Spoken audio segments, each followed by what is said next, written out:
ያሸነፍነውን አልተናገርንም እንጂ በጣም አስደማሚ በሆነ መንገድ ነው ያሸነፍነው። ባሸነፍን ማግስት እስረኛ ይፈታ ውሳኔ ብቻ ስለሚፈልግ ፈተናል። እንደምታውቁት ኤርትራ ያለ ይመለስ፣ አሜሪካ ያለ ይመለስ፣ አውሮፓ ያለ ይመለስ ውሳኔ ብቻ ስለሚፈልግ መልሰናል። እስረኛ ስንፈታ በይቅርታ አዋጅ ልንፈታ የማንችላቸው ሰዎች ስለነበሩ የምህረት አዋጅም አውጥተን ፈተናል። ከ40 ሺህ በላይ ኢትዮጵያውያን ከውጭ ያሉ ኢትዮጵያ ውስጥ መግባት የማይችሉ የተከለከሉ አሁን እንደሚፈነጨው እኮ አይደለም መግባት የማይችሉ ሰዎች በምህረት አዋጅ እንዲገቡ አድርገናል። ከኢትዮጵያ በስም ዝርዝር በኢሚግሬሽን ቢሮ አቶ ኤክስ፣ አቶ ዋይ፣ አቶ ዜድ ከኤርፖርት ሲወጡ መውጣት አይችሉም የሚል ሊስት ነበር። አንስተናል። የፈለገ ሰው ይውጣ፣ የፈለገ ሰው ይግባ ብለን። ዛሬ ኢትዮጵያ ውስጥ ያሉ ሀብታሞች፣ ምሁራን፣ አዳዲስ የመጣችሁ ሰዎች ጠይቋቸው። እንኳን እነሱ እኛ ኤርፖርት ሄደን የኤግዚት ስታምፕ እስኪመታ እፎይ አንልም። ጭንቀት ነበረ። ሰው ቪዛ ኖሮት ብር ኖሮት ሄዶ እስኪመታ ካሁን ተመለስ እባላለሁ እያለም ይወጣ። ደግነቱ ይረሳል፣ ረሳችሁት እንጂ። እንደነዚህ አይነት የፖለቲካ ፓርቲዎች፣ ሚዲያዎች፣ ኢንዲቪጁዋልስ አሸባሪ የተባሉ አሸባሪ መሆናቸው እንዲነሳ አርገናል። ይሄ ጉዳይ በውሳኔ የሚሰራ ነበረ። ልክ በፓርላማው ንግግር መሰረት እነዚህን እየወሰን ከመጣን በኋላ ጉዳዩ ለካ በዚህ አይፈታም። እንዳላችሁት በጣም የተብኳካ ነገር ኢትዮጵያ ውስጥ አለ። ኔሽን ቢልዲንግ ላይ ችግር አለ፣ ናሬሽን ላይ ችግር አለ። የሚያቀራርበን ሐሳብ አንዳንዱ እንደተባለውም ኢትዮጵያ ማለት የሚያሳፍረው ኢትዮጵያ ያለበት ደግሞ ተራ ዜጋ ሳይሆን ፖለቲካ ፓርቲ አይነት ስብስብ ነው። ለዚህ ግልጽ የሆነ ሐሳብ ማስቀመጥ አለብን የሚለው ጉዳይ ቁጭ ማለት ይፈልግ ነበር። አልተዘጋጀንም። ቁጭ ብለን መደመር ብለን ፖለቲካችን፣ ኢኮኖሚያችን፣ ዲፕሎማሲያችን በዚህ ይመራል፣ ይሄ ነው ሐሳባችን የሚለው ሐሳብ ሳንጽፍ ሳንዘጋጅ ዝም ብለን ለውጥ በሚል መፈክር ብቻ መሄድ እንደማንችል ገብቶን በምን እሳቤ እንደምንሄድ ዶክመንት ማበጀት ነበረብን። ዶክመንት ካበጀን በኋላ ዶክመንቱ ፖሊሲ አይሆንም፣ ዶክመንት ስትራቴጂ አይሆንም፣ ዶክመንት ተቋም አይሆንም። በዶክመንት ከተግባባን በኋላ መከላከያችን እንዴት እንገንባ ብለን ስናይ ለካ መከላከያ ለአንድ ፓርቲ ለአንድ አስተሳሰብ እንዲቆም የተሰራ ነው። እሱም በዝርዝር መፈተሽና ይሄ እሳቤማ ለኢትዮጵያ የሀገር መከላከያ ግንባታ አይሆንም ብለን ራሱን አስችለን መተቸት።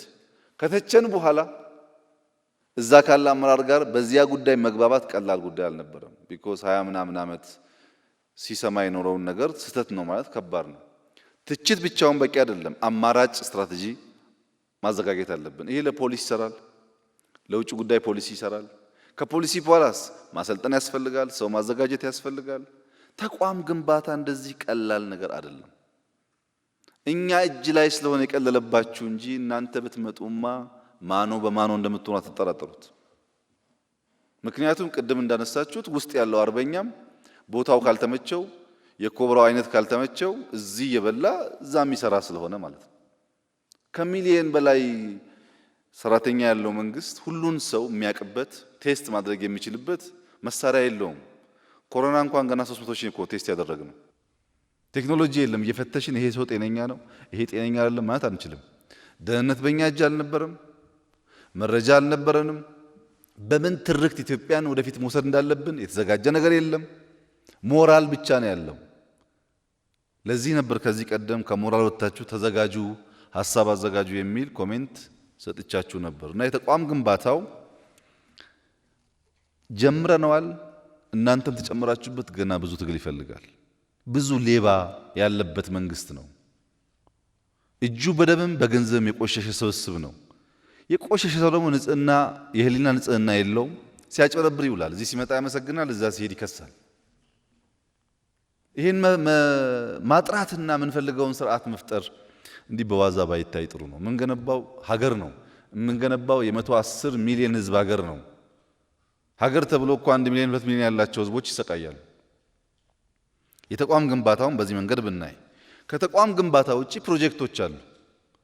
በአዋጅ ከዛሬ ጀምሮ እስረኛ ይፈታ እንደሚባለው ከዛሬ ጀምሮ ህዳሴ ይገደብ በሚል መንገድ የማይሰሩ ህዳሴን ቁጭ ብለን ስንፈትሽ ለካ የአመራር ችግር አለበት የት ጀምረው የት እንደሚጨርሱ የማያውቁ ሰዎች ናቸው ተሰብስበው ያሉት። እነዚህን ሰዎች ከአመራርነት ማንሳት አይቻልም። በህዳሴ ፕሮጀክት ውስጥ የሚሳተፉ አመራሮች የቀድሞ ጠቅላይ ሚኒስትር የሚሰጣቸውን ትዕዛዝ የማይቀበሉና አስፈላጊ ሲሆንም የሚያንጓጥጡ ሰዎች ነበሩ። ስላነሳናቸውን የቀለለባቸው እንጂ ቀላል አልነበረም። እነሱም ማንሳት መገምገም በራሱ ፈተና፣ ዘሚኒት ሲነሱ ደግሞ እንደተባለውም ሸጠ የሚል አጀንዳ ማስኬድ የሚችሉ ገንዘብ ያላቸው በጊዜ የተደራጁ ኃይሎች ናቸው። እነሱም ማንሳት በቂ አይደለም። ያንን ተክቶ የሚሰራ አመራር ቅድም እንዳልኳችሁ ማምጣትና ስራ ማስያዝ ከባድ ነገር ነው። ቴክኒካል ኢሹስ አሉ፣ የገንዘብ ጉዳይ አለ። እኔ በዚህ ጋር ሰራተኛ ደሞዝ አምጣ ይለኛል። ልክ ቢሮ ገብቼ በማግስቱ የሳሊኒ ፕሮጀክት 600 ሚሊዮን ዩሮ አምጣ አለኝ። በማግስቱ እንኳን ለሱ ልሰጠው ለሰራተኛ ደሞዝ መከፍለው አልነበረኝ። ይሄን በአዋጅ ሊቀይር አልችልም። ከየት ነው ገንዘብ አምጥቼ ይሄን ነገር የማስቀጥለው? ምክንያቱም ህዳሴ እንደ ሐሳብ በጣም ምርጥ ሐሳብ ነው፣ ግን አልተመራም። ስላልተመራ ውጤት ሊያመጣ አይችልም። እንዳልኳችሁ በተደጋጋሚ ለውጡ ባይመጣ በ10 ዓመትም አያልቅም ህዳሴ። በዛ ትራክ ላይ አልነበረም። ህዳሴ ብቻ አይደለም፣ የስኳር ፋብሪካዎች አሉ፣ ኢንዱስትሪያል ፓርኮች አሉ።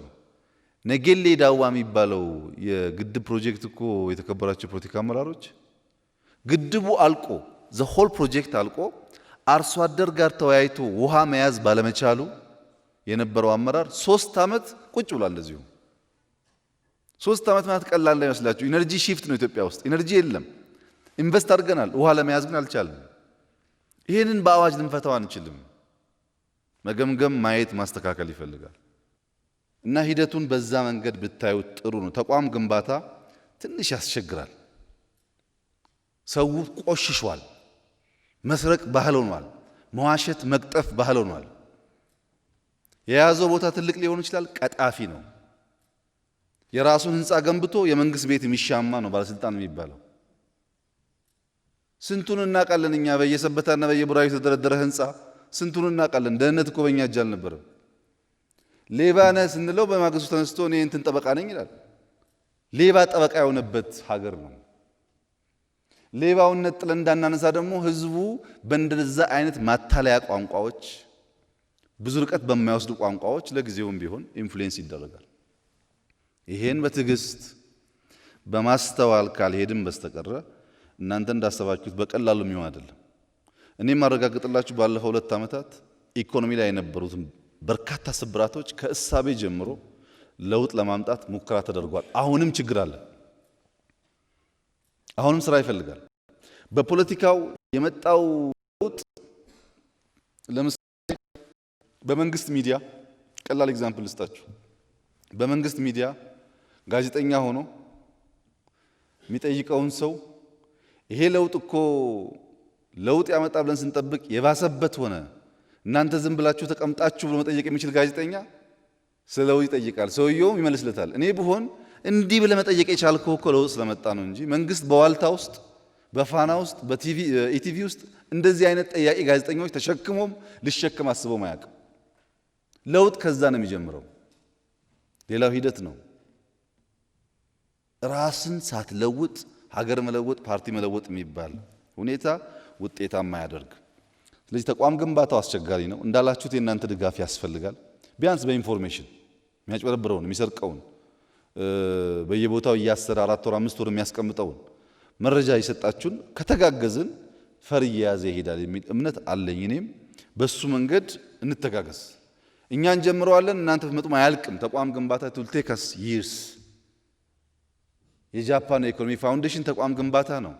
የኮሪያ የኢኮኖሚ ፋውንዴሽን ተቋም ግንባታ ነው።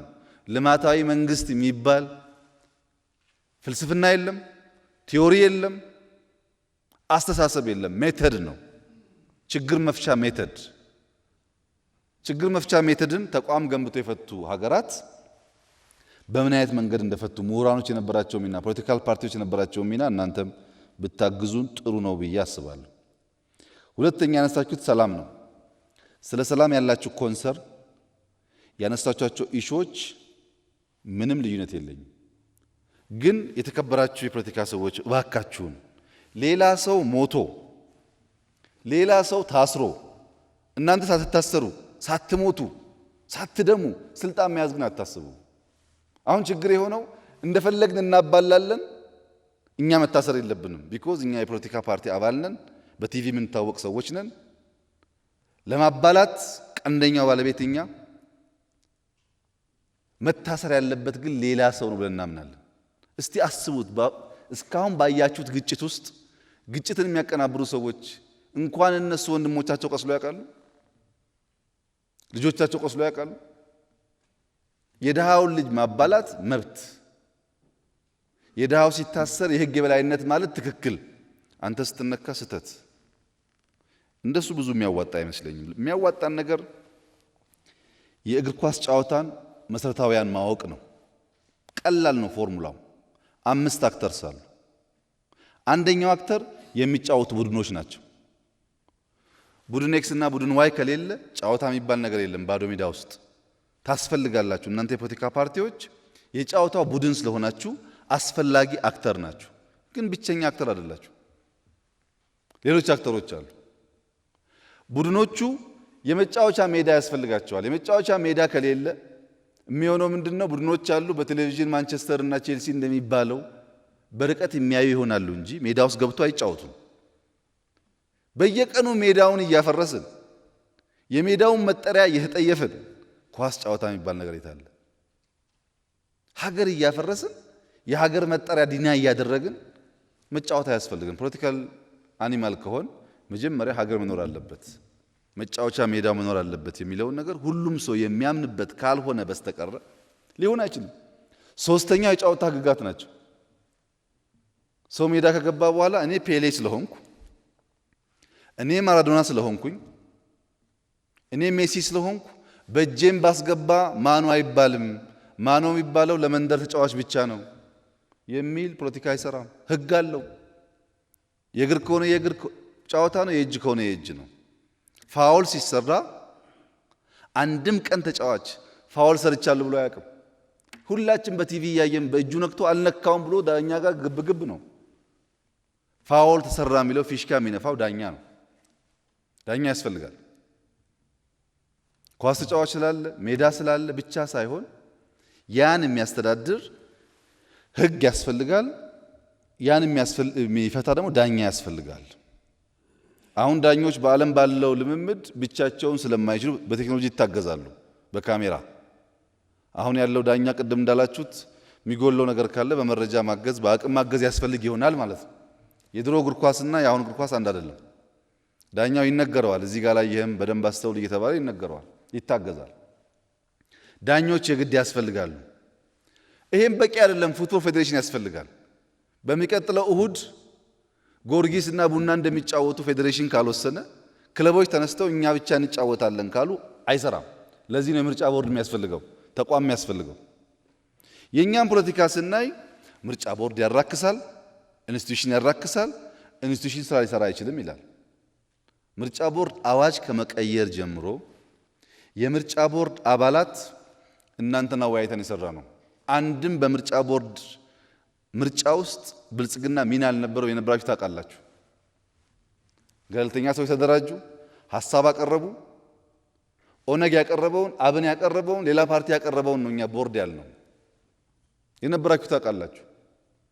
አሁንም ቦርድ ነኝ ብሎ ምን እንደሚሰራ ወደፊት በግምገማ የምናየው ጉዳይ ነው። የፖለቲካ አቋም የሚያራምድ ስንት ሰው አለ ቦርድ ነኝ እያለ። በፍርድ ቤት እንደዛ አድርገናል። በሰብአዊ መብት ኮሚሽን እንደዛ አድርገናል። እንዳትጠረጥሩን እንኳን ከእናንተ ጋር የተገፉ ሰዎችን እንዲመሩ አድርገናል። እነሱን ቀረብ ብሎ መደገፍ ማገዝ ነው የሚያስፈልገው። እዚህ ያለን ሰዎች ተቋም እየናቅን፣ ህግ እየናቅን፣ ህግ የሚያስከብሩ ሰዎች እየናቅን ስለ ዲሞክራሲ ብንናገር ሰሚም አይኖርም። ወደፊትም ዲሞክራሲ ማረጋገጥ አይቻልም። 5ቱን ህጎች ማክበር አስፈላጊ ነው። የእናንተ ማራዶናዎች ቤታችሁ ያዟቸው። በኢትዮጵያ ውስጥ የተለየ ማራዶና የለም። እኔም አንተም የሚዳኘን ህግ ነው። እኔም ካጠፋው ፍርድ ቤት መሄድ አለብኝ። ለምን ታዲያ ይሄን ካመናችሁ ዝም ብላችሁ ከፍታችሁ ተዋችሁ ካላችሁ ኮሽ ባለ ቁጥር ካሰር መልሰን ወደ ነበርንበት ስለምን ሄድ ትንሽ መታገስ ስለሚያስፈልግ ያን ብናደርግ ህዝቡም ይገነዘባል የሚል ሐሳብ ስለነበረን እንጂ አቶ አዳነ እንዳነሱት የሚያሳስር ማስረጃ ጠፍቶ ነው እንዴ? ሁላችሁም የምታውቁት አይደለም? በየአደባባዩ የነበረውን ሁኔታ እዛው ላይ የተወሰነ የአቶ አዳነን ነገር ለማንሳት አብዛኛው ሐሳቡን አከብራለሁ። በተለይ ለሰላም ትግል ያለውትን አቋም እኔ ማደንቃለሁ። ግን ቢስተካከል ብዬ የማስባቸው አንደኛ ፓርቲያችን የሰላም ታጋይ ሆኖ ሲያበቃ ታስረ ያሉት ፓርቲው ቢታሰር እርሶ እዚህ ምን ያደርጋሉ? ከፓርቲው ውስጥ እኮ ግለሰቦች ነው የታሰሩት እንጂ ፓርቲውና እርሶ አሉ። ስለዚህ እኛ ከፓርቲው ጸብ የለንም ማለት ነው። ጸብ ያለን ከግለሰቦች ነው። ግለሰቦቹ ምንም ነገር አልሰሩም ባልተሟላ ማስረጃ ያሉት እርሶ ዳኛ፣ እርሶ ከሳሽ ከሆኑ ደግሞ ፍትህ የለም። እርሶ ለጓደኞቻቸው እንትን በደል አልፈጸሙም ብለው መከራከር ይችላሉ። ከሳሽ ደግሞ በደል ፈጽመው ብሎ ይከራከር። የፍትህ ስርዓቱ ደግሞ የሚወስነውን ውሳኔ ይወስን እንጂ እኛው ራሳችን ችግር የለም ካል አይሆንም። ሌላም የማይገባኝ ነገር ግን ሰሞኑን ብልጽግናዎች ጋር ስብሰባ ነበረኝ ከራሴ ፓርቲ አመራሮች ጋር እና በጣም በርካታ ሰዎች አስረናል። ከንቲባ፣ አስተዳዳሪ፣ በጣም ብዙ የታሰረ ያለው ይቀጥላል። አሁን በዚህ ጉዳይ ውስጥ እጁ ያለበት የትኛውም አመራር ይታሰራል፣ ይጠየቃል በህግ። ሰው እያሳረደ ቤት ንብረት እያስወደመ ከንቲባ የሚባል ነገር አይሰራም። እና እኛ ላይ ብቻ ነው ወይ እስሩ? እኛም ማዘዝ ስለምትችሉ ነው ወይ የሚል አከራካሪ ኢሹዎች ተነስተው ነበር በእኛ ውስጥ። በዚህ ግጭት እና በሰው ግድያ ውስጥ እጄ እንዳለበት ከተረጋገጠ እኔም ፍርድ መቅረብ አለብኝ። ይሄ ብቻ ነው ኢትዮጵያን የሚያድነው እንጂ የእኛን ኮብራ የሚነዳ የማይጠየቅ የሆነ ፓርቲ ማዕከላዊ ኮሚቴ የሆነ የማይጠየቅ ታዲያ ማን ይጠየቅ? ለአቶ አዳነ ያለኝ ጥያቄ የእርሶ ፓርቲ ሰላማዊ ከሆነ እዚህ ያላችሁ ታሰረብን ያላችሁ ሰዎች ፓርቲዎቻችሁ ሰላማዊ ከሆኑ ብልጽግና እንዳልኩት ሰላማዊ ከሆነ ማን ነው ሀገር እያተራመሰ ያለው ታዲያ? ሰይጣን ነው ከሰማይ ላይ ዱብ እያለ የወረደ ህዝቡ እያጋደለ ያለው? መቼስ ሐሳብ አይደለም፣ ሰው ታርዶ እያየን ነው። ሐሳብ አይደለም፣ ሀብት ወድሞ እያየን ነው። ይሄን የሚያደርገው ብልጽግና ውስጥ የተሰገሰገ ሌባና እናንተ ውስጥ የተሰገሰገ ሌባ ነው። ሁሉንም ካላጠራም በስተቀረ በእኛ ልክ የታሰረበት የለም። አሁን ከፓርቲ በቁጥር በእኛ ልክ የታሰረበት የለም። በዚህ ሁኔታ አንዳንድ ቦታ እኮ ዘሆል ካቢኔ ያሰርንባቸው ከተማዎችና ወረዳዎች አሉ። በቁጥር ከመጣ አብዛኛው የታሰረው የብልጽግና አመራር ነው፣ ቀጥሎ ፖሊስ ነው፣ ይቀጥላል። አሁን እኛም አይነካብን የእኛን ታርጋ የለጠፈ ሰው ሁሉ እናንተም አይነካብን ካላችሁ ቤት በኩል ታዲያ ኢትዮጵያ ውስጥ የምትሉትን የምትመኙትን ሰላም እናመጣለን? ወንጀለኛ አይኑር የሚል መግባባት መፍጠር ነው የሚሻለው። ይሄ እንደተጠበቀ ሆኖ የሐሳብ ነጻነት እርሶንም ቢሆን አይችሉም ማለት መብት ይኖረናል እንዴ? በጣም ብላችኋል እኮ ከዛም በላይ ብላችሁ የለ እንዴ? ከዛም በላይ እኮ በጣም ብዙ ብላችኋል። መች ተናግሬ ያውቃለሁ? የሚሳደቡ አለ እኮ ልክ አብሮ የቆሎ ጓደኛ ይመስል ሲሳደብ የሚውል እኮ አለ። እኔ ተናግሬ አላውቅም። እንዳሉት ነው፣ መፈቀድ አለበት እሱ። ምንም እንኳን ኢትዮጵያዊ ጨዋነት ያለበት ውይይት አስፈላጊ ቢሆንም በዚያ ብለን ያሰርነውም ማሰር ያለብንም ሰው የለም። ሁለተኛ ያነሱት ቁም ነገር እስር ቤቱ ከጤና ጋር ምቾት ጋር ያነሱት ጉዳይ ይሄም ስትሪክትሊ መታየት ያለበት ነው። እኔ እስካሁን ያለበት ነገር አላውቅም፣ ፎሎ አደርጋለሁኝ። ማንም ሰው በእስር ምክንያት እንዲጎዳ አንፈልግም። በፍጥነትም ፍርድ ቤት ቀርቦ አንዳንዱ በዋስ መታየት ያለበት ካለም ቢታይ ችግር የለም። እዚህ ጋር ግን ጥንቃቄ የሚያስፈልገው ነገር በዚሁም ለህዝቡ መልእክት እንዲሆን እኔ ጋር ሽማግሌ አደራጅቶ በመላክ እኔ ጋር ሰዎች አደራጅቶ በመላክ ጉዳዩን ለመፍታት የምታስቡ ሰዎች ቅንነታችሁን አደንቃለሁኝ። ግን አንድ ያልገባችሁ ሚስጥር አለ። እኔ የእናንተ ፓርቲ አባላት አጥፍተሃል ይቅርታ ጠይቅ ብትሉኝ ዝግጁ ነኝ። ናና ማረሚያ ቤት ያቸው ብትሉኝ ዝግጁ ነኝ። የነሱን እስር በአንድ ቀን መጨመርም በአንድ ቀን መቀነስም ግን አልችልም። በሽምግልና እኔ ሲፈልግ የሚፈታ ሲፈልግ የሚታሰር ከሆነ ምን ያደርጋል ዴሞክራሲ? ካጠፋ የህግ ስርዓቱ ብቻ ነፃ ያደርገዋል ወይም ፍርደኛ ያደርገዋል እንጂ እኔ ጋር ሽማግሌ በመላክ የሚፈታ አድርጋችሁ የምታስቡ ኃይሎችም በዚሁ ብታስቡበት። አልችልም። እኔ ምህረትና ይቅርታ እንደ መንግስት የሚያሰጥ ጉዳይ የፍርድ ፕሮሰስ ካለቀ በኋላ በዚያ የሚታይ ከሆነ መንግስትን ምህረት አድርግ ይቅርታ አድርግ ሊባል ይችላል። በወንጀል ጉዳይ ላይ ያለን ሰው ግን እኔ ስፈልግ ይቅርም ስፈልግ የማስር ከሆነ አደገኛ ነገር ነው። ይህም ባይታሰብ ጥሩ ነው። በግል ከማንም ጸብ የለኝም። በግል ወቀሳ ካለም ይቅርታ ለመጠየቅ ዝግጁ ነኝ። የፍርድ ስርዓት ኮምፕሮማይዝ ማድረግ ግን አልችልም። ይሄ እንደተጠበቀ ሆኖ በኋላም ከራሴ ሰዎች ጋር እነጋገራለሁ።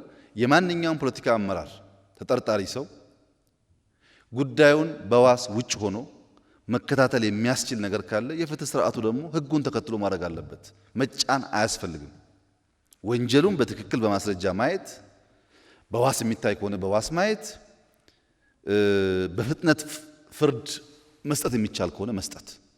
በዚህ ጉዳይ የፍትህ ስርዓቱ ሚናውን መጫወት አለበት። እኛም ድጋፍ እናደርጋለን። ካላግባብ ሰው 2 ወር 3 ወር እንዲታሰር አንፈልግም። ፍላጎት እሱ አይደለም። ግን ያለን ሲስተም ይሄው ነው።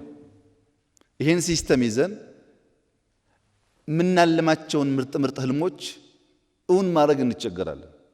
ተቋም ስላልገነባን በሰዎቹ አያያዝ፣ በእስር ቤት ጉዳይ ጥራትና ከደህንነት ጋር የሚያያዝ መሰል ጉዳዮችን በፍጥነት እንፈታለን። ግን አንድ ፋሽን አለ። ቁርስ ምሳ ራታቸውን ስልቅጥ አድርገው እየበሉ ፍርድ ቤት ሲወጡ ምግብ አልበላውም አይነት ጨዋታ፣ ይሄ ፋሽኑ አልፏል። ይሄ እንደዚህ አይነት አመጽ ማስነሳያ መንገድ ፋሽኑ አልፏል። አዳዲስ እንኳን ታክቲክ መፍጠር ያስፈልጋል። የነበረውን ታክቲክ መድገም ብዙ አስፈላጊ ስላልሆነ እሱ አይሰራም። እኛ በተቻለ መጠን እስር ቤቱ ንጹህ እንዲሆን የሚያስፈልጋቸው እንዲሟላ ማክሲመም ኤፈርት እናደርጋለን። አገር አቅማ በፈቀደ መጠን የፍትህ ስርዓቱን ግን ወንጀል ሰርተ ባልበላም ወንጀል ሰርተ በሆነ ምክንያት ሊቀመንበር ነኝ ሲሲ ነኝ በሚል የሚፈታ ነገር እንደሌለ ደግሞ በደንብ ከግምት ውስጥ ቢገባ ጥሩ ይመስለኛል። ሰላምን በፓርቲ ፍላጎት፣ በመንግስት ፍላጎት፣ በእኛ ፍላጎት ብቻ ማከናወን አንችልም። እኛ ያለን ፖሊስ እኮ 100 ሺህ ገደማ ነው። ያለን ህዝብ 100 ሚሊዮን ነው። እያንዳንዱ ሰው እያንዳንዱ ሰፈር ራሱ መጠበቅ አለበት። ሰላሙን ማረጋገጥ አለበት። ሰው ለሰላሙም እያንዳንዱ ዜጋ እናንተን ጨምሮ መትጋት አለበት። ያ ከሆነ ብቻ ነው የተሟላ ሰላም ልናመጣ የምንችለው የሚለው ጉዳይ ቢታሰብ፣ በጋራ ብንሰራ፣ ብንወያይ፣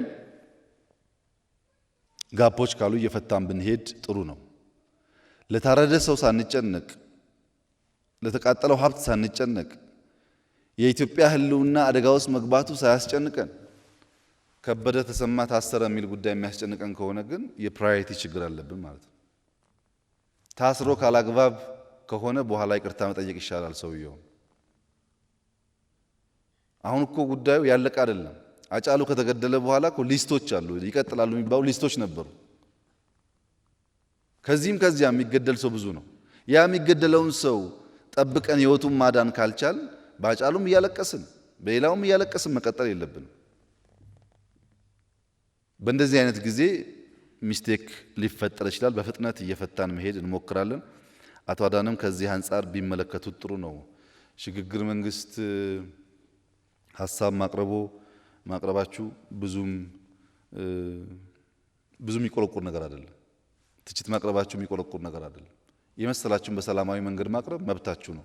ሀሳብ እስከሆነ ድረስ የግለሰቦች ኦፒኒየን ሳይሆን በማስረጃ በሁኔታ የተተነተነ ሀሳብ እስከሆነ ድረስ ምንም ችግር የለም። በዛም ደግሞ ሰው መጠየቅ አንፈልግም። ጥፋት ካለም አብረን እያረምን ብንሄድ ነው የሚሻለው እንጂ እስሩን ብቻ ካጎላ ነው እናንተ መኖር እኮ አትችሉም። መስሏችሁ ነው እንጂ ከብልጽግና ሊስት ከሆነው ሰው እኩል ከእናንተም እኮ ሰው ሊስት ሆኗል የሚገደል። ይሄ ሰላም ለሁላችን ነው፣ ለአንድ ወገን አይደለም። እና ሰላሙን በጋራ ማስጠበቅን ብናስብ ነው የሚሻለው። አቶ አዳነ ላነሱት በፍጥነት ግን መፍትሄ እያገኘ ይሄዳል ብዬ ተስፋ አደርጋለሁ። ደቡብ በሚመለከት ብዙ ነገር ነው ያነሳችሁት። እንግዲህ ሁላችሁም እንደምታውቁት በደቡብ ክልል ውስጥ ኦልሞስት ሁሉም ዞኖች ሄጄ ውይይት አድርጌያለሁ። ለነሱም ነግሬያቸዋለሁ። ጠቅላይ ሚኒስትር ሆኖ ደቡብ ህዝቦች ጋር እንደኔ ውይይት ያደረገ የለም። በ2 ዓመት ሳይሆን በ20 ዓመት የለም። ጊዜው ስጃ ወያይቻቸዋለሁ። በርካታ ጥናት አካሂጃለሁ። ገና መጥቼ በማግስቱ እኮ ነው ካለቀከን የሚለው ሐሳብ ባካችሁ ጊዜ ስጡኝ እያልኩ እየለመንኩ ነው የቆየሁት። እንደምታውቁት አሁን ዋናው ችግር ብልጽግና ነው። ዋናው ችግር እኛ ውስጥ ያሉ ሰዎች ገና ለገና ፕሬዝዳንት ለመሆን ነው የሚያጣደፉት ጉዳዩ። ይሄን ገምግመን ሌቦች ናችሁ ለህዝብ እድገት አልቆማችሁም ብለን 2-3 ቀን ጊዜ ወስደን ገምግመናል። አሁን እየገመገሙ ነው ያሉት። ግን እነሱ ብቻ አይደሉም። በእናንተም ወገን በርካታ ችግር አለ። ስትራክቸሩን ቁጭ ብሎ መፈተሽ የህዝብን ፍላጎት ማየት ችግር የለበትም። ግን የግል ጥቅም ለማሟላት ተብሎ ህዝቡን የሳት ራት ማለት ትክክል አይደለም። እሱን ህዝብ እያወያየን ነው። እውነተኛ ቅን ሐሳብ ካላችሁ እናንተም ገብታችሁ ማገዝ ነው። ደቡብ ላይ 2-3 ክልል ማድረግ ልማታችን ላይ ኢምፓክት ያመጣል ብሎ ህዝቡ ካመነ ችግር የለውም። ችግሩ ግን እየሆነ ያለው እና የለመንኳቸውም ወላይታ ሁለተኛ ከጋሞ ህዝብ ጋር የማይኖር ይመስል ገና ለገና ክልል ለመሆን ወላይታና ጋሞን ምናፋጅ ከሆነ ስልጤና ጉራጌን ምናፋጅ ከሆነ ከምባታና ሀዲያ ምናፋጅ ከሆነ ክልልም ብንሆን እኮ ሰዎቹ ጎረቤቶች ናቸው፣ ቤተሰብ ናቸው፣ አብረው ይኖራሉ። ይሄ ነገር ይቅር የሚል በጣም ጊዜ ወስደን አወያይተናል። አሁንም እያወያየን ነው፣ ውስጣችን እያየን ነው። እናንተም ብታግዙ ጥሩ ይሆናል። ከዚሁ ጋር ተያይዞ በደቡብ በኦሮሚያና በአማራ ነው ጎልቶ የተነሳው። ሌሎች ክልሎች ካለም ከብልጽግና ጋር ትነጋገራላችሁ። ከነገ ጀምሮ የኦሮሚያ ብልጽግና ጽህፈት ቤትና ፕሬዝዳንት፣ የአማራ ብልጽግና እና ፕሬዝዳንት፣ የደቡብም እንደዚሁ ቁጭ ብላችሁ መነጋገር አለባችሁ። ይሄንን አቶ ብናልፍ ብታመቻች፣ ለምሳሌ አርባ ምንጭ ላይ ሰው ታስሯል የሚለውን ጉዳይ አሁን መልስ ሰጥ ይቸገራለሁ። በደቡብ ክልል የሚንቀሳቀሱ ፓርቲዎችና የኛ ፓርቲ ተወካዮች እዛ ያሉ ከመንግስት ጋር ሆነው ቁጭ ብለው የታሰረ ሰው ካለ፣ የተገረፈ ሰው ካለ፣ የተጎዳ ሰው ካለ እየፈተሹ በአስቸኳይ ማስተካከያ እርምጃ እንዲደረግ በእርሶ በኩል ሪፖርት እንዲመጣ። እንደዚህ አንፈልግም። እኛ ሰው እንዲገረፍ እንዲደበደብ አንፈልግም። ግን ሁሉን ጉዳይ ስለማናቅ አሁን እዚህ መልስ ብሰጥ ስለሚቸገር የደቡብ ከደቡብ ጋር፣ የአማራ ከአማራ ጋር፣ የኦሮሚያ ከኦሮሚያ ጋር ተነጋግራችሁ አቶ ብናልፍ ሰብሰቢያ ሪፖርት ከሰጠኝ በሚቀጥለው ፕሬዘንት አደርግላችኋለሁ ያለው ሁኔታ። የደቡብን ከእናንተም ጋር ከደቡብ ክልል ፓርቲዎች ጋር ተወያይቼበታለሁ። ከህዝብ ጋር ብቻ አይደለም። በደቡብ ፓርቲዎቹ ስንወያይ አሁን አባቴ እንዳነሱት ህዝቡ አንድ ነው፣ አንድ መሆን አለበት፣ ጊዜው አሁን አይደለም የሚል አቋም ያላቸው ሰዎች አሉ። የህዝብ ጥያቄ ነው መታፈን የለበትም የሚሉ አሉ። ተቃዋሚ ፓርቲ ሆነው ብልጽግና ውስጥም አለ። በየመድረኩ የነበረው ውይይትም የሚያሳየው ይሄንን ነው እና ይሄን ማቀራረብ ያስፈልጋል። በዛው አግባብ ይሄንን መሆኑ ታውቆ የእናንተም ድጋፍ ቢደረግ መልካም ነው። ምርጫን በሚመለከት ኤግዛክትሊ እንዳሉት ምርጫ ፕሮሰስም አውትካም ነው፣ የአንድ ቀን ስራ አይደለም። ባለፈው ምርጫ ይደረግ እኛ ስንል የነበርንበት ምክንያት እንዳነሳችሁት 46 ፓርቲዎች መደረግ የለበትም ብለው 6 ፓርቲዎች መደረግ አለበት ካሉ በኋላ አሁን በሚዲያ ላይ ግን የሚታየው ብልጽግና ምርጫ መደረግ የለበትም የሚል አቋም ይዞ ሌሎቻችሁ ደግሞ መደረግ አለበት እያላችሁ በሚመስል መንገድ ነው ኮሙኒኬት የሚደረገው። ምርጫ አይደረግ የሚሉ ኃይሎች ከዚያ ፊት የነበሩት ቀላል የማይባሉት ምርጫ ቢደረግ የሚቆሙበት ቦታ ስለሌላቸው ምርጫ ሳይደረግ እኔ የእንትና ፓርቲ ሊቀመንበር ስለሆንኩ ስልጣን ስጡኝ፣ ስልጣን ብቻ ነው ጉዳዩ። ምርጫም አያስፈልግም፣ ዲሞክራሲም አያስፈልግም። ለዚህ ነው ሽግግር መንግስት የሚሉት። ሀሳብ ቢኖራቸው ሀሳባቸውን ኦርጋናይዝ አድርገው ለአንድ ዓመት ምርጫ እንኳን እናንተ ብልጽግና ይህን ሁሉ ሪሶርስ ይዞ መዘጋጀት በጣም ከባድ። ተዘጋጅቶ አሰልጥኖ ሀሳብ ለይቶ ለህዝብ መቅረብ ነው ተገቢ የነበረው። አይደረግ የሚለው ሁሉ የነበረውን ሲቹዌሽን በማየት አይደለም። ከተደረገ ምንም ተስፋ የለኝም፣ ካልተደረገ ግን ዘመኑ አልቋል፣ ህግ አብቅቷል ብዬ ስልጣን ማግኘት እችላለሁ የሚል እሳቤም አለው። ኮሮና ከመጣ በኋላና በጋራ ካየን በኋላ ደግሞ ነምበር 1 ተቃዋሚ መጀመሪያ አይደረግ ብሎ እጅ ያወጣ ሁሉ እንዴት ምርጫ በኮሮና ምክንያት ይሰረዛል ሲል ነበር። ስለዚህ ሁሉም ውሳኔ ተቀባይነት የለውም። ይደረግም ቢባል አይቀበልም፣ አይደረግም ቢባል አይቀበልም ማለት ነው። ለዚህ ነው የ46 እና 6 ጉዳይ ያለው። ከትግራይ ክልል ጋር ተያይዞ ዶክተር አረጋዊ አንስተዋል። የኛን ፖዚሽን ነው እንዲያውቁ ፈልገው። በትግራይ ክልል ግጭት እንዲነሳ ወይም ከአማራ ወይም ከኤርትራ ወይም የፌዴራል መንግስት ግጭት እንዲያነሳ በጣም ይፈልጉ ኃይሎች አሉ። እንደዚሁ ከምንሸነፍ በጉልበት ተመታን በሚል መጨረሻችን ይደምደም የሚል ሐሳብ ያላቸው ሰዎች አሉ። እኔ ለእርሶ ላረጋግጥ የምፈልገው ከትግራይ ክልል ጋር ውጊያ የመክፈት ፍላጎት የለኝም። የትግራይ ክልልም የጥይት ድምፅ መስማት ይበቃዋል የሚል ሙሉ እምነት አለኝ። በቂ ጊዜ ወስዷል ብዬ ስለማስብ ለዚያ ህዝብ ክብርና ለዚህ እምነት ሲባል ደግሞ እርሶ እንዳሉት በርካታ ችግሮች ሲያጋጥሙ ቆይተዋል። አሁን መምረጥ ነው። እኛ ብዙ ነን፣ ገንዘብ አለን፣ ፌዴራል ነን፣ ፖሊስ አለ፣ ወታደር አለን ብለን ከገባን ያው እንደምታውቁት እነዚህ ማስገደል እንጂ መሞት የማያውቁ ሰዎች አይሞቱም። ውጊያ ደግሞ ሰው አይመርጥም። አርሶ አደርም ይገላል፣ ሴትም ይገላል፣ ህፃን ይገላል። ሰው ከምንገድል ህዝቡ ገብቶት ጉዳዩን በሰላማዊ መንገድ እስኪፈታ ብንታገስ ይሻላል የሚል ጽኑ እምነት ነው እኛ ያለን። በቂ ኪሳራ ስለሆነ እኔ በእድሜ አብዛኛዎቻችሁን ባላክልም ኤርትራ ስመላለስ ያየሁት ነገር ያ የ30 ዓመት ውጊያ ኪሳራ እንደሆነ ነው የገባኝ። ምንም ትርፍ ላይ ያመጣ በየተራራው የፈሰሰው ደም ያሳዝነኛል። ያንን ስህተት መድገም አለብን ብዬ አላስብም። ጠቃሚ ነው ብዬም አላስብም። ለጊዜው ነው ሆያ ሆየው እንጂ ከታገስን ሁሉም እየረገበ ቦታ መያዙ አይቀርም። በአረና ውስጥ ዋጋ የምትከፍሉ፣ በቲዲፒ ውስጥ ዋጋ የምትከፍሉ ሰዎች ካላችሁ ለህዝባችሁ የምትከፍሉት ዋጋ እንደሆነ አርጋችሁ ማየት አለባችሁ። ለግላችሁ አይደለም፣ ለዚያ ህዝብ ሰላም ሲባል የሚከፈል ዋጋ አርጋችሁ ማሰብ ጥሩ ነው። ብዙ ጊዜ ፕሮቮክ ይደረጋል ባይዘው ግጭት እንዲፈጠር ፌዴራል መንግስት መታ እንዲባል ይፈልጋል። እኛ እነዛን ጥፋተኞች ብቻ ለይተን የምንመታበት ሁኔታ ቢመቻች ኖሮ ባልጠላን፣ ህዝቡን ግን የዚያ ግጭት ሰለባ ማድረግ አንፈልግም። በዚያ ምክንያት እንታገሳለን። ምርጫ በሚመለከት መጀመሪያ መስተካከል ያለበት በትግራይ ክልል ምርጫ እየተደረገ ነው የሚል የፖለቲካ ፓርቲ አመራር ሆናችሁ ማንሳት ትንሽ ከባድ ይመስለኛል። ሰው የእድር ምርጫ ሲያደርግ ወይም የድርጅት ጉባኤ ሲያካሂድ ወይ የሆነ ስብሰባ አካሂዶ ቅድም እንዳደረግነው ጥቆማ አቶ ሙሳ እንደጠቆመው አይነት ጥቆማ 7 ሰዎች ፔፐር ያቅርቡ ካለ ሁሉም ምርጫ ብለን የምርጫ ስያሜ መስጠት ተገቢ አይመስለኝም። ምርጫ ህግ አለው፣ ስርዓት አለው።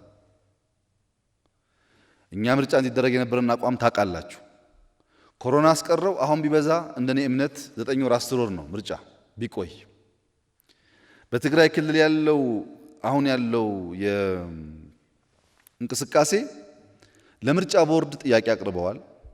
ምርጫ ቦርድ ምላሽ ሰጥቷል። የቀረውን ጉዳይ ፌዴሬሽን ምክር ቤት የሚያየው ይመስለኛል።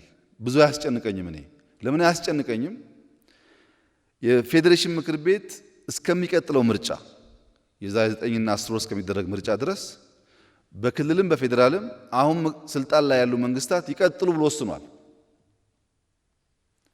በሌላ ቋንቋ በትግራይ ክልል ውስጥ ቲፒኤልኤፍ እስከሚቀጥለው ምርጫ ድረስ ይምራ ብሎ ፌዴሬሽን ወስኗል። ቲፒኤልኤፍ የሆነ ድራማ ሰርቶ ተመልሶ መጥቶ ነኝ ቢል እስከሚቀጥለው ዓመት ድረስ ውሳኔ እየደገመ ያለው እንጂ ምንም ትርጉም የለውም። ችግር የሚፈጠረው ቲፒኤልኤፍ ዲሞክራሲያዊ ምርጫ አድርጎ ስልጣኑን ለአረና ከሰጠ ያኔ እንጋጫለን። ቢኮዝ አረና እስከሚቀጥለው ዓመት ድረስ መንግስት መሆን አይችልም። ግልጽ ነው አባባሌ። የትግራይ ክልል መሪ አረና የሚሆን ከሆነ በምርጫው ተወዳድሮ ያኔ ከፌዴራል መንግስት ጋር ጸብ ይፈጠራል። ቲፒኤልኤፍ ግን ወረቀትን በትኖ ይሁን የሆነ ጉባኤ አካሂዶ ይሁን የሆነ የእድር ስብሰባ አካሂዶ ይሁን መልሶ ቢመጣ እስከሚቀጥለው ምርጫ ድረስ ፌዴሬሽን ምክር ቤት ኦልሬዲ ቆይ ብሎታል። በሂደቱ የሚያጠፋው ጉልበት፣ የሚያጠፋው ጊዜ፣ የሚያጠፋው ገንዘብ ጎጂ ነው ወይ አይደለም፣ ህዝቡና ድርጊቱ ሊገመገመው ይችላል። ለዚህ ድራማ የምናወጣው ገንዘብ አይኖርም። በድራማው ሂደት ህግ የሚጥስ ከሆነና ፌዴሬሽን ምክር ቤት የሚወስን ከሆነም መንግስት የሚያየው ጉዳይ ይሆናል። በእኛ በኩል ግን ምርጫ አደርጋለሁ ሰው ባለ ቁጥር የሆነ ባወራ ቁጥር ወደ ውጊያ የምንገባ ከሆነ በጣም በርካታ ኢሹ ስላለን የጀመርነውን ነገር ያዳፍናል። የኢትዮጵያ መንግስታት ባህሪ ደግሞ እንደምታውቁት ወደ ውጊያ ሲገባ ውጊያ አለብኝና ዝም በሉ ይላል። ይሄኛው መንግስት ማለቱ አይቀርም፣ እንዳትሸወዱ። ከጀመረው ውጊያ ያለብኝና ዝም በሉ ብሎ ዲሞክራሲን ይገላል። የልማት ጉዳያችን ይቆማል። የትናንትናው ጥፋት ይደገማልና ትንሽ በሰከነ መንገድ ማየት ያስፈልጋል። ጉዳዩ ግን ብዙ የሚያስጨንቅ አይደለም። this is non essential። የኢትዮጵያ ፖለቲካ ዋናው ችግር ኢሴንሻል በሆነ ጉዳይ ላይ ፎከስ ማድረግ ሳይሆን ነን ኢሴንሻል በሆኑ አጀንዳዎች ላይ ማተኮር ነው። አሁን ይሄ የእድር ስብስብ ምንም ትርጉም የለውም ለኔ። እኔ አጀንዳ አድርጌ የማየው ጉዳይ አይደለም። የሚያስጨንቀኝ እኔ ያሉ ሀገር የኔሽን ቢልዲንግ ትርክቶች ያስጨንቁኛል እንጂ እንደዚህ አይነት ጉዳይ ብዙ ማስጨነቅ የለበትም ብዬ ነው የማስበው። በዚያ ቢታይ ጥሩ ነው። የጣና ጉዳይ ይታሰብበት ያሉት በጣም ነው የሚታሰብበት። ለጣና ትልቁ መፍትሄ ችግኝ መትከል ነው። እርሶም ችግኝ የመትከል አሪያ እንዲሆኑ አደራ ማለት ፈልጋለሁ። ይሄ ከእምቦጭ ጋር የሚያያዘው ያው በቅርበት እዛ አካባቢ ስላሉ ያውቃሉ ብዬ አስባለሁ። እንቅስቃሴዎች አሉ በክልል ደረጃም በፌደራል። ግን የእምቦጭ ዋናውን ፕሮብለም ካልፈታን በስተቀር እዛ በየቀኑ በማሽን ሞከር፣ በሰው ኃይል ሞከርን። እኔም በአካል ሄጄ አይቼዋለሁ። ምክትል ጠቅላይ ሚኒስትሩ በተደጋጋሚ ሄደዋል። በእንደዛ መንገድ አቴንሽን እንዳጣ ለማስመሰል ለአጀንዳ የሚሞክሩ ሰዎች አሉ። ግን በእኛ በኩል ጣናም ሌሎችም ሐይቆቻችን መጠበቅ አለባቸው። እነሱን ይጠበቁ። ዋናው ስራ ችግኝ መትከል። ፖለቲካ ፓርቲዎች ደግሞ ችግኝ መትከል አትወዱም፣ ነውር ይመስላችኋል። ይሄ የመንግስት ጉዳይ አድርጋችሁ ስለምታስቡት ነውር ይመስላችኋል እንጂ ችግኝ የተከላችሁ ችግኝ ያስተከላችሁ ብትሄዱ እዛ ያለው አሁን የጣና እምቦጭ ዋናው ችግር ማዳበሪያ ባለፈው እንዳነሳሁት ከተራራ የሚወርዶ ነው የሚበላው። ችግኝ ብንተክል እየተቀረፈ ይሄዳል። ሌላውን በጀተን እየሰራን እንገኛለን። እንደሚባለው አይደለም። ማክሲመም ጥረት እያደረግን ነው። ግን አቴ ታይም በጣም ብዙ ችግር ያለበት ሀገር ስለሆነ ሁሉን ችግር መፍታት አይቻልም። ህዳሴን ካልጨረስን እያል ህዳሴ ደግሞ በጣም ከፍተኛ ሀብት እየፈለገ ሁሉንም በየቦታው የምናያቸውን ችግሮች እንፍታ ቢባል የራሱ የሆነ ገንዘብ ብቻ አይደለም የጊዜም ሊደርሺፕም ኢሹ ስላለ መሆኑ ታሳቢ ቢደረግ እንደ ኮንሰርን ግን ትክክለኛ ሀሳብ ነው። ሐይቆቻችን የነበሩት መጠበቅ አለባቸው። አዳዲስ ደግሞ እየፈጠርን መሄድ አለብን። አርቲፊሻልም ቢሆኑ መፈጠር ያስፈልገዋል ብዬ አስባለሁ። ከአፄ ኃይለ ሥላሴ ጋር ያነሱት ጉዳይ ሰፋ ያለ ሀሳብ ስለሆነ አሁን እዚህ ለመነጋገር ጊዜ አይበቃኝም። ግን ነካ አድርጌ ለማለፍ ሙሉ በሙሉ እርስዎ እንዳሉት አይመስለኝም። ሙሉ በሙሉ አይመስለኝም። እኔ ባለኝ ለማንበብ እንደሞከርኩት የኢትዮጵያ የዚያ ትውልድ እና የፓርቲዚያን ፖለቲካ ከመጀመሩ በፊት ዋናው የተራማጅ እሳቤ የመጣው በአፄ ምኒልክ ዘመን በተለይ ከአድዋ ድል በኋላ ነው። የአድዋ ድል ብዙ የአፍሪካ ጥቁር አፍሪካኖችን በአፍሪካ ሀገር ያሉ ነፃ ያወጡ ምሁራንን ኢትዮጵያ የምትባል ሀገር ለማየት ለመቅረብ ለመማር ጓግተዋል። ከዚህም በባሪያ ንግድ ስርዓት የወጡ አንዳንድ ሰዎች ኢትዮጵያዊንም ብለው በሕክምና ምን በተለያየ መንገድ መጥተዋል። እነዛ ሰዎች ተራማጅ እሳቤ ያላቸው ኢትዮጵያን አግስፎ ያዩ ሰዎች በስርዓት ውስጥ ገብተው ስርዓት መቀየር አልቻሉም። ነገር ግን የባላባት ልጆች ማስተማር ችለዋል። ቋንቋ ፈረንሳይኛ ማስተማር ችለዋል። አውሮፓ ይዘው መዞር ችለዋል። አንዳንድ የሕክምና ሰርቪስ ሰጥተዋል። በዚያ ጊዜ የባላባት ልጆች የነበሩና በኋላ ወደ ስልጣን ከመጡ ሰዎች አንዱ አፄ ኃይለ ሥላሴ ናቸው። ከራስ ምሩ ጋር እሳቸው መምህር ነበራቸው። ስለተማሩ በሁለተኛው ጣሊያን ወረራ አውሮፓ ስለሄዱ ትንሽ የተራማጅነት እሳቤ የነበራቸው ይመስለኛል እና ተራማጁን ኃይል ለማስገባት የሚያደርጉት ጥረት ሀገር ውስጥ ያለው አርበኛውም ሽፍታውም አርበኛ ብቻ አይደለም፣ አርበኛውም ሽፍታውም በጋራ ሆኖ እኛ ተዋግተን ታግለን ማንም መጥቶ ስልጣን አይዝም የሚል ክርክር እንደነበር ነው ያየኋቸው ዶክመንቶች የሚያሳዩት። ልክ አሁን ብልጽግናም አዳዲስ ኃይል ሲያስገባ በፍጹም የሚሉ ኃይሎች እንዳሉት ሁሉ ማለት ነው። ስታትስ ኮን ኢንከምበንት ሜንቴን ማድረግ የሚፈልጉ ኃይሎችና ቼንጅ የሚፈልጉ ኃይሎች በኋላም ያን ትውልድ የፈጠረው ለውጥ አልመጣም፣ ተራማጅ ያልነው መሪ አድሃሪ ሆነ የሚል እሳቤ ይመስለኛል። እና በአንድ በኩል ብቻ የነበረውን ንግግር ከደገምን ችግር እንዳይመጣ ያኔ የነበረውን በሽታ በደንብ ገምግሞ አሁንም ትምህርት መውሰድ ያስፈልጋል።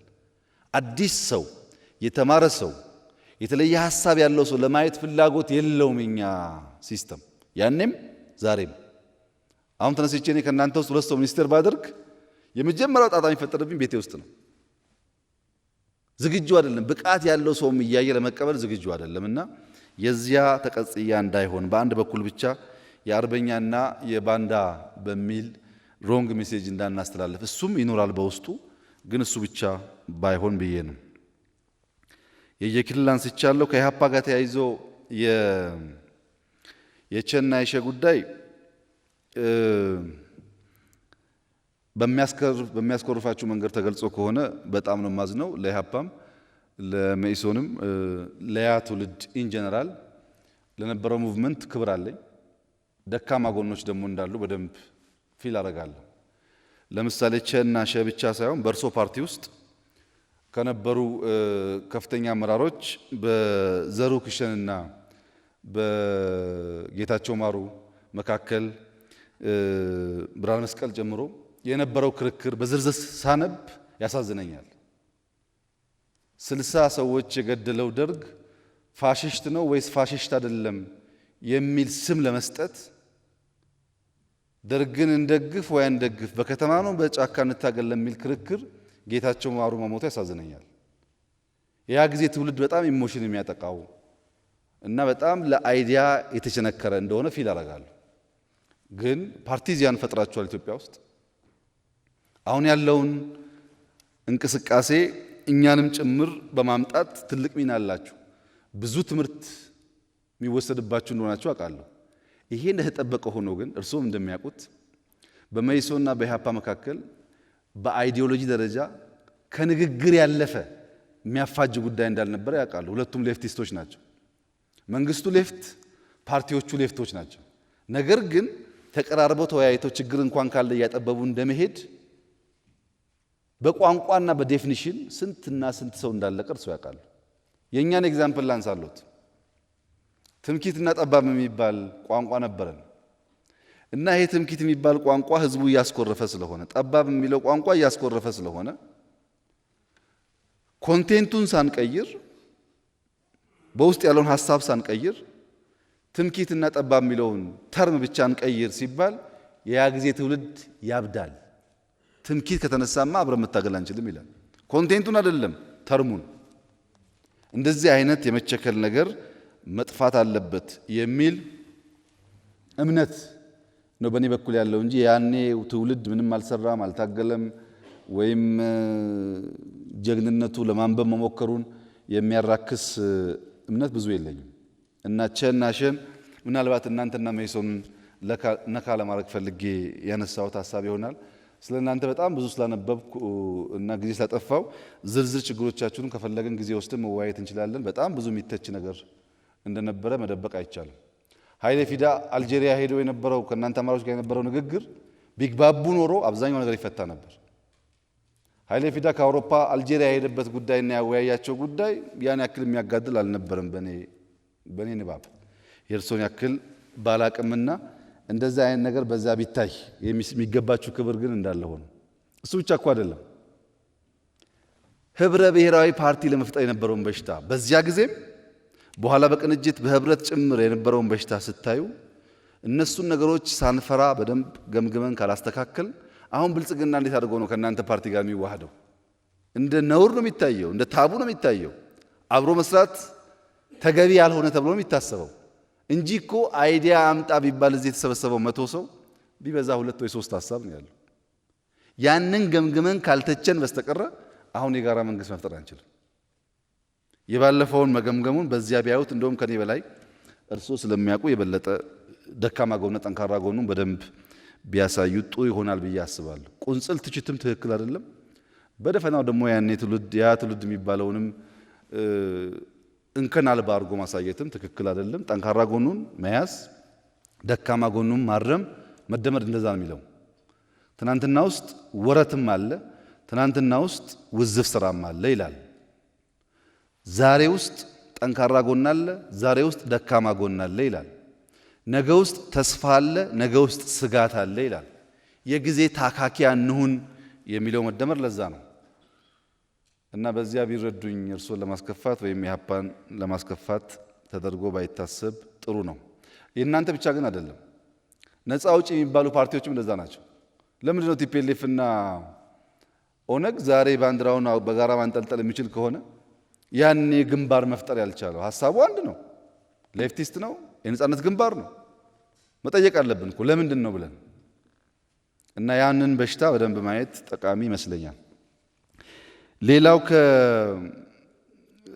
ከእስረኛ ጋር ያለው ቅድም ባነሳሁት መንገድ የሚታይ ሆኖ የፖለቲካ ፓርቲዎች ብታዩት ብዬ የማስበው ዴሞክራሲን ከህግ የበላይነት ውጪ ከመደማመጥ ውጪ ከመከባበር ውጪ ልናመጣው አንችልም። ያ ሁሉም በአቅሙ የሚከተለው አለ፣ ጉልበት አለ፣ መሳሪያ አለ። መደማመጥ ከሌለ ይበልጥ እንዳንጎዳዳ በመደማመጥ ብናመጣው፣ ሰላምና የህዝብ ሉዓላዊነት ለድርድር ባናቀርብ፣ ማንም ይሁን ማን ሰላም ካደፈረሰ ይጠየቅ ብንል፣ የሴራ ፖለቲካ ብንተው። አብዛኛው የኢትዮጵያ ፖለቲከኛ የመንገድ ላይ አራዳ ነው። የሚያሸንፍበትን ሳይሆን የሚያታልልበትን መንገድ ነው ሲያስብ የሚውለው። ቀኑን ሙሉ ጥላቻን፣ መገፋፋትን እያሰበ ሲውል ሀገር የሚገነባ ሐሳብ የፈጠረ ይመስለዋል። አሳቢ ለመሆን ከችግር ማውጫ መንገድ መፍጠር ነው እንጂ ችግር ማባባስ መሆን የለበትም። ይሄም በእናንተ በኩል የጥላቻ ፖለቲካን፣ የጥላቻ ትርክት፣ በሐሳብ የበላይነት ላይ ያልተንተራሰን ፖለቲካን፣ ጭፍን የሆነ ዋልታ ረገጥነትን ከተዋችሁ በእኛ በኩልም የሚታዩ ስህተቶች በየጊዜው እያረምን እያስተካከልን በጋራ መሄድ እንችላለን የሚል እምነት ነው በእኔ በኩል ያለው። በእናንተ በኩል ግን የእናንተ ጋፕ ሳይታያችሁ ችግሩ ሁሉ የመንግስት ነው፣ ችግሩ ሁሉ የፓርቲ ነው ካላችሁ ውጤታማ አንሆን። አንድ አርሶ አደር ከአንድ ከተሜ ጋር ዲል ነበረው።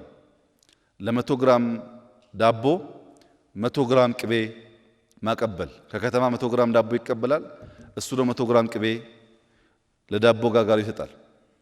ብዙ ጊዜ ዳቦ እየወሰደ ቅቤ እየሰጠ ከኖረ በኋላ አንድ ቀን ከተሜው ቅቤውን ሲመዝን ጎሏል ግራሙ ከ100 ግራም እና ያን አርሶ አደር ይከሰዋል። ውላችን 100 ግራም ዳቦ ሰጥቼ 100 ግራም ቅቤ መቀበል ነው። ከዚህ ቀደም ስለማልጠረጥረው አልመዘንኩም። አሁን ስመዝነው 100 ግራም ሳይሆን ቀንሷል፣ 90 ግራም ሆኗል ብሎ አርሶ አደሩን ሲከስ፣ አርሶ አደሩ ፍርድ ቤት ቀርቦ ክቡር ፍርድ ቤት እኔ አርሶ አደር ነኝ፣ ዘመናዊ ሚዛን የለኝም፣ ሁልጊዜ ዳቦ ከተቀበልኩ በኋላ ዳቦን በአንድ ጎን አስቀምጬ ቅቤ በሌላ በኩል አድርጌ ነው የምሰጠው እና 90 ግራም ሆኖ እንደሆነ ቅቤው ዳቦ 90 ግራም ሆኗል ማለት ነው፣ መመዘኛዬ የእሱ ዳቦ ነበረ ብሎ መልሶ እሱም ነፃ ወጣ ይባላልና የኛ መመዘኛ እናንተ ናችሁና ይሄ ብልጣ ብልጥነቱን እና ሁለት ቦታ መጫወቱን በተቻለ መጠን ማስቀረት መሞከር ያስፈልጋል። በተቻለ መጠን ምክንያቱም ምንም በሻሻ ብንወለድ በብልጠት ብዙ ከናንተ ስለማናንስ ማለት ነው። እሱን ትተን በሚያከባብር በሚያቀራርብ መንገድ ማየት ጠቃሚ ነው የሚሆነው። ለምሳሌ ከኦነግ ጋር ተያይዞ ቀደም ብዬ እንዳነሳሁት ብዙ የረዳነው ድርጅት ነው። በገንዘብ በአቅም እንዲደራጅ ከነበረበት ሁኔታ እንዲወጣ የረዳነው ድርጅት ነው። በባለፈው መድረክ አቅርቤ ነበር፣ ታስታውሱ እንደሆነ 2 ቦታ አትርገጡ ብዬ ነበር። አሁንም በእናንተ በኩል ሰላማዊ ትግል ነው ትክክለኛው መንገድ፣ በሰላማዊ ትግል ሐሳባችንን ሽጠን ነው ኢትዮጵያ ውስጥ በምርጫ ማሸነፍ የምንፈልግ እስካላችሁ ድረስ ሙሉ ድጋፍ አላችሁ። ግን እርስዎ በደንብ ያውቃሉ፣ ከኔ ያላነሰ ያውቃሉ። በግራ እጃችሁ ምን ይዛችሁ በቀኝ እጃችሁ ምን ይዛችሁ እንደምትታገሉ እርስዎ ያውቃሉ። እሱን አስተካክሎት። አሁን አይንን ጨፍንና ላሞኝ ሳይሆን አያስፈልገንም። በኦሮሚያ ክልል እየሞተ ያለው ሜንሊ እንታገላለን የምትሉት ህዝብ ነው። ሀብት እየጠፋ ያለው የዚህ ህዝብ ነው። እሱን እያስገደልን ስለ ፖለቲካ ከምናወራ ቢያንስ በአፍ እየተከራከርን ሰው ሳይሞት ንብረት ሳይወድም እናንተም በነጻነት ሐሳባችሁን ብትሸጡና ብትመረጡ መልካም ይሆናል። በእኛ በኩል በኦሮሚያ ክልል ለብቻም ሙከራዎች ነበሩ ውይይት ለማድረግ። እርስዎ እንደሚያውቁት ገዳይ ስኳድ አታስገቡ ከተማ ውስጥ። ገዳይ ስኳድ አይነት እንትን ጥሩ አይደለም። እኔን ለመግደል የምታደርጉት ሙከራ ተው፣ አይጠቅማችሁም። ብዬ ለእናንተ አመራሮች አንስቻለሁ። አሁን ደግሜ የማረጋግጥልዎት ነገር እኔን መግደል ማለት ኢትዮጵያ መግደል አይደለም። ኢትዮጵያ 100 ሚሊዮን ህዝብ አላት። እኔ በሞት አንደኛው ይነሳል፣ አይጠቅምም። በሐሳብ እንከራከር፣ እንወያይ። እኛ ጋም ችግር ይኖራል። 1001 ቢሮ የሚዘጋ የሚያስር ሞልቷል። የለም ብዬ አይደለም። ተቀራርበን ከሰራን እንፈተዋለን። ግን እኔ ደሞዝ ከፍየው ከኔ ጋር እየዋለ ለእናንተ ወሬ የሚያቀብል ሰው እናንተም ብትመጡ ሌላ ወሬ አቀባይ እንደሆነ ደግሞ ማሰብ አለባችሁ። ለራሱ ያልታመነ ሰው ይጠቅመናል ብላችሁ አታስቡ። ያ ወሬ የሚያመጣላችሁ ሰው፣ ያ በዚህና በዚያ ብትሄዱ የሚላችሁ ሰው ጠቃሚ ቢሆን ኖሮ እዚህ መድረክ ላይ ሐሳብ አምጥቶ ተከራክሮ ይሄ ነው መንገዱ ብሎ ማሳመን ይችል ነበር። የኛም መድረክ ደግሞ ብታዩት አንደኛ አወዳሽ አሞጋሽ እነዚህ ናቸው። እና ሚላላክ ሰው ትተን በመርህ ላይ ቆመን በሐሳብ ከሰራን መፍትሄ ያገኛል የሚል ሐሳብ አለኝ። እናንተ ጋር ሆኖ ወንጀል የሰራ ሰው ካለ ግን የኦነግ አባል መሆን ከወንጀል ነፃ የሚያደርግ ህገ መንግስት እስካሁን ስላልጸደቀ ይጠየቃል። ማንም ቢሆን ማለት ነው። እኛ ታጋዮች ነንና አንነካም የሚል እሳቤ ትክክል አይደለም። ይሄ ግን እኛም ጋር መሆን አለበት። እኛም ጋር ሆኖ ስልጣን ስላለኝ እንደፈለኩ ባደርግ አልያዝም አልጠየቅም የሚለውን ሰው ካጠፋን እናንተም ጋር ካጠፋን ሐሳብ ብቻ ከሆነ በእርግጠኝነት የተሻለ ሀገር መገንባት ይቻላል። እና ጦርነት አይጠቅምም። ኖራችሁበት፣ አሁን በተለይ እናንተ እኮ ታውቁታላችሁ። ኖራችሁበት ምን ፋይዳ የለውም። አሸናፊ አያደርግም። አሸናፊ ወደሚያደርግ መንገድ እንሂድ። ወጣቱን አናስጨርስ። ስንት ሰው ሞተ አሁን ኦሮሚያ ውስጥ። ኮሮና ሰው እንዳይገል ተፍጨርጭረን በመላው ሆርን ኦፍ አፍሪካ ኮሮና ያደረሰው ጥቃት ኢትዮጵያ አላደረሰም። ነገር ግን በአንድ ቀን በሁለት ቀን ግጭት ምን ያክል ነገር እንደወደመ አስቡት። እና ይሄ ቢቀር ይሻላል የሚል ሐሳብ እንያዝና እስረኞቹን በሚመለከት በፈጠነ መንገድ የህግ ስርዓቱ ህጉን ተከትሎ እርምጃዎች እንዲወስድ እንፍቀድ። እናንተን ተባበሩ፣ በእኛ በኩል እንደዛ እናርግ።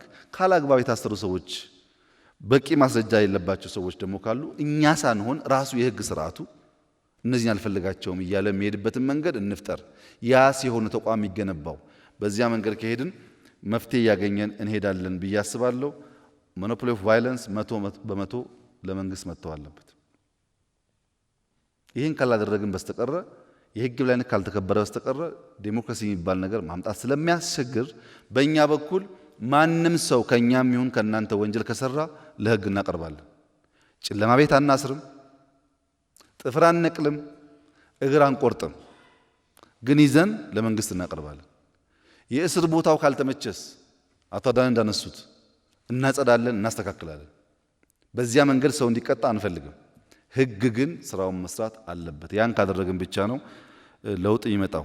መጨረሻ ላይ የህዳሴን በሚመለከት አንድ መረጃ ለመስጠት፣ ህዳሴን ፍቃዳችሁ ከሆነ ዛሬ ስብሰባ ላይ የተሳተፋችሁ ብቻ ሳትጨምሩ ሳትቀንሱ ፍቃዳችሁ ከሆነ ሄዳችሁ ብታዩት ጥሩ ነው እና ብልጽግና አመቻችቶ ቢወስዳችሁ ደስ ይለኛል። ወጪ እንዳይከብዳችሁ ማለት ነው። እኛ ትንሽ ሀብታሞች ስለሆን አቶ ሙራራ አሁን ገና ሳቀ። ሀብታሞች ነን ስለው አሁን ገና ሳቅ መጣ። ለምንድን ነው ማየት የሚያስፈልገው? ዓላማው በ2015 ህዳሴን ሙሉ በሙሉ መጨረስ ነው። 2015 እኔ የመራው ብልጽግና ፓርቲ ማሸነፍ ካልቻለና ከእናንተ አንዳችሁ ካሸነፋችሁ እናንተ ሪቫን ስትቆርጡ ማየት እፈልጋለሁ። እኔ ካሸነፍኩ እኔ ቆርጠዋለሁ። እኔ ማሸነፍ ባልችልና አንዳችሁ ደግሞ መሪ ብትሆኑ ህዳሴ መስተጓጎል የለበትም። ብዙ ነገር አለው ለዚህ ሀገር፣ ኢነርጂ ብቻ አይደለም። ሁላችሁንም የሚያኮራ ነው፣ ልጆቻችሁንም የሚያኮራ ነው። ስህተቱን አርመን ብንጨርሰው ጥሩ ነው። እንዳንጨርሰው የሚያደርገው አንዱ ገንዘብ ነው። ዓለም በሙሉ ጫና መፍጠር የሚፈልገው በገንዘብ ነው። እናንተ ትፎክራላችሁ፣ ህዳሴ ይለቅ ብላችሁ በገንዘባችሁ ፎክሩ። ገንዘብ እያዋጣችሁ ካልፎከራችሁ በስተቀረ እንዲሁ በሚዲያ ብቻ ብንናገር ህዳሴን ማሳካት አንችልም። የውሃ ሙሊት ህዳሴ አካባቢ ዳታ እንዳይኖር ሪከርድ እንዳይደረግ አድርገን ስራውን የሰራን ቆይተን በመሃል ላይ በሳተላይት ወጣ፣ በዚህ ወጣ፣ ተጀመረ። የምታውቁት ነው ግርግሩ። አምነናችሁ እንዳንናገር ሚስጥር መጠበቅ አትችሉም። ዝም ብለን እንዳንሰራ እናንተኛን አታምኑንም። ስለዚህ መሀል ላይ ምን ይፈጠራል? የሚዲያ ጨዋታ ይፈጠራል ማለት ነው። ዋናው ግን ህዳሴን እንዳሳካ ነው። ኢትዮጵያ ውስጥ ዲሞክራሲያዊ ስርዓት ማሳካት የጋራ ፕሮጀክት ቢሆን፣ ሰላም የጋራ ፕሮጀክት ቢሆን፣ በሀገር ናሽናል ዲያሎግ ኢሹስ ላይ የጋራ አጀንዳ ቢሆን እና ለእናንተ እንኳን ቢቀር ለልጆቻችሁ የተሻለች ሀገር ብንተው ጥሩ ስለሚሆን መጀመሪያ ራሳችሁን በማሸነፍ የማታውቁትን ነገር ቀረብ ብላችሁ በመጠየቅ መረጃው ምንድነው ፋክቱ ምን ብላችሁ ተወያይተን መስመር እያስያዝነው ብንሄድ አሁን ያለውን ነገር መቀየር ይቻላል ብዬ አስባለሁ። አርበኞች የሉም ወይ ከዚህና ከዚያ የሚያበላሹ? ሞልተዋል፣ ግን አይችሉም። የጀመርነውን ነገር ማንም ማቆም አይችልም። ማቆም ስለማይችል እናንተ ከማያቆም ኃይል ጋር ተባባሪ ከምትሆኑ ተባብረን ብናስኬድ ጥሩ ነው። ምናልባት የናሽናል ዲያሎግ አጀንዳ ሲጀመር እንደነዚህ አይነት ጉዳዮችን በውስጥ እየተነሱ እየተወያየን ከሄድን ሞር እየተማመን ሞር እየተግባባን ቢያንስ ሀገራዊ ጉዳይ ተግባብተን በአንዳንድ ጉዳይ ደግሞ ዲፍረንስ እየፈጠርን የምንሄድበት መድረክ ይፈጠራል ብዬ ተስፋ አደርጋለሁ። የምክር ቤቱ ባጠረ ጊዜ ፔፐሩ እንዲቀርብ ፔፐሩም ደግሞ ሶሊድ እንዲሆን ጠቃሚ እንዲሆን ውይይቱም ደግሞ ተስፋ ሰጪ እንዲሆን ካደረገው እኛም እየተሳተፍን ያለን ሀሳብ እያካፈልን ከእናንተም እየተማር ወደፊት ደግሞ በጋራ የጋራ የሆነ መንግስትና የጋራ የሆነ ሀገር እየገነባን እንሄዳለን የሚል ግምት ነው ያለኝ። ዛሬ ስለመጣችሁ እጅግ አድርጌ አመሰግናለሁ። የነበረን ውይይትም በጣም ጠቃሚ ነው ብዬ አስባለሁ። የቀረውም በየክልሉ በዝርዝር የተወያየን ደግሞ መፍትሄ እያበጀን ከሄድን ግራጁዋሊ ይፈታል ብዬ አስባለሁ። የኢትዮጵያ ህልውናና ቀጣይነት ሰው ቢፈልግም ባይፈልግም ስሙን ቢጠየፍ ባይጠየፍም ይቀጥላል። ለድርድርም አይቀርብም። ለሚያሰጋን ጉዳይ አይደለም። ምንፈልጋት ኢትዮጵያ ኦሮሞን የምትወድ የምታከብር፣ አማራ የምትወድ የምታከብር፣ ወላይታ ጉራጌ የምትወድ